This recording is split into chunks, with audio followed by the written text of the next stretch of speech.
ज्ञान आत्मा का स्वभाव है। ज्ञान में कालभेद नहीं है, ज्ञान का बोझ नहीं है और ज्ञान में विकार नहीं है।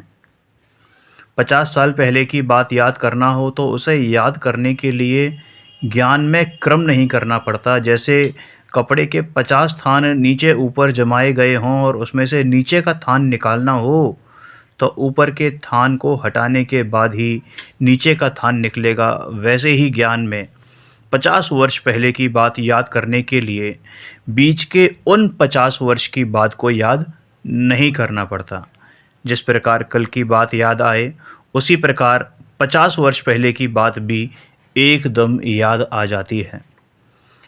इसको आप क्षेपक्षम ज्ञान से कंपेयर मत कीजिए। इसलिए ज्ञान में काल भेद नहीं होता।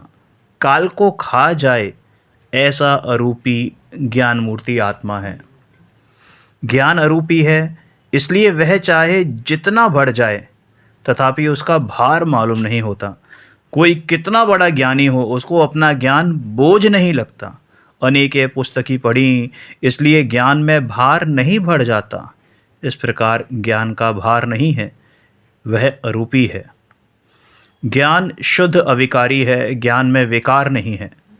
जवानी में काम क्रोध आदि विकारी भावों से भरी हुई काले कोयले जैसी जिंदगी बिताई हो, लेकिन फिर जब उसे ज्ञान में याद करें तब ज्ञान के साथ वह विकार नहीं आता है, विकार नहीं आता है। इसलिए ज्ञान स्वयं शुद्ध अविकारी है।